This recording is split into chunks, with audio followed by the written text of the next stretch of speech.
Thank you. So thank you, Steve. Thank you, Mr. Churchill. And thanks to Phi Beta Kappa. This is an incredible award for the Science Festival. And those of you who are out there who are founding members of the festival or working the festival this year, congratulations to all of you, because it's your work that gets us here today. If you don't know, the Wisconsin Arts Board is your state government entity for the arts. And our positioning statement is about what we call the 4 C's: creativity, culture, community, and commerce. And of course, during this time of the Wisconsin Science Festival, we'll add that 5th C, which is curiosity.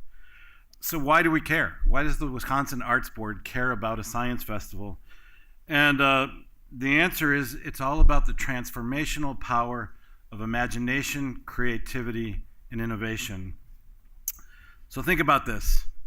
A child who entered kindergarten this year will leave the workforce in 2074. That number again, 2074. Does anybody here know what 2074 looks like? We don't even know what tomorrow or next week looks like. How are we going to know what 2074 looks like? So we know that transformation's happening all around us. You can look at societal change, you can look at global change, you can look at cultural and technological change. Transformation is happening everywhere. And acquiring knowledge and information isn't going to cut it anymore. It's not going to be enough to keep pace. We need to be able to gather, analyze, and synthesize information and to see new patterns. So the point is, and the equation is, knowledge plus creativity is the competitive advantage for the future. You know, Einstein told us, and he warned us, he said, we can't solve problems by using the same kind of thinking we used when we created them. And futurist Alvin Toffler said, the illiterate of the 21st century will not be those who cannot read and write, but those who cannot learn, unlearn, and relearn. So for too long, the arts and sciences have been artificially separated into silos of knowledge, and they try separating chemistry from painting. That wouldn't work. Try separating physics from dance. That wouldn't work either. Or the technology that's necessary to develop music and distribute music. And so the beauty of the Wisconsin Science Festival, as it was mentioned, is that we get this opportunity to take the arts and humanities and explain the sciences, or take the sciences and explain the arts and humanities. But then, and this is even the most cool part, I think, you get to mash them all up together and find new ideas, new ways of working, and new insights. So Mr. Churchill noted that this Wisconsin idea is embodied in this building, and of course it is. But the program of the Science Festival, as was noted, is statewide.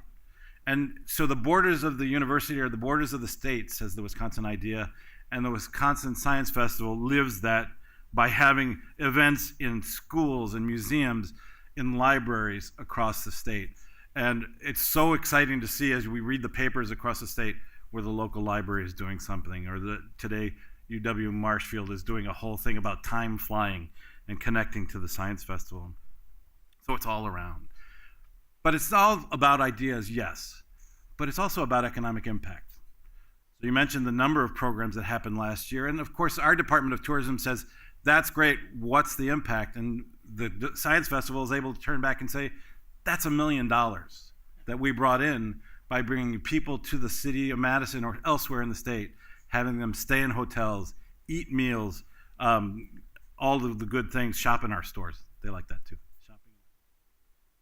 But the economic impact isn't solely what we can see and touch right now, because the global economy of the 21st century is all about ideas.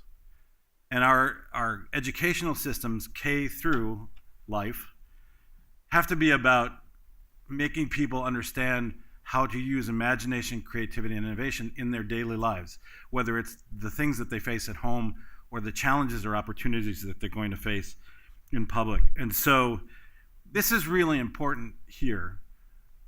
Last year I sat at a table with the horticulture group, and what they were doing is they were teaching kids about cloning.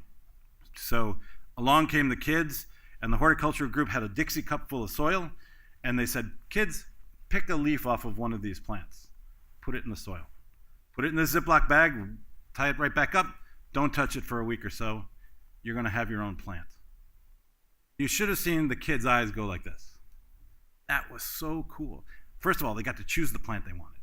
And then second of all, this whole notion of cloning was now right up there in their face. and you got to see the young scientists teaching these kids about that thing. So it is about imagination, it's about creativity, and it's about innovation, and it's about the very future. And I'm going to leave you with that note. Sir Ken Robinson, who spoke here in the second year of the festival, and who is the head of the National Creativity Network, of which I'm the board chair, says this: "Our best hope for the future is to develop a new paradigm of human capacity to meet a new era of human existence. We need to evolve a new appreciation of the importance of nurturing human talent, along with an understanding of how human talent expresses itself differently in every individual.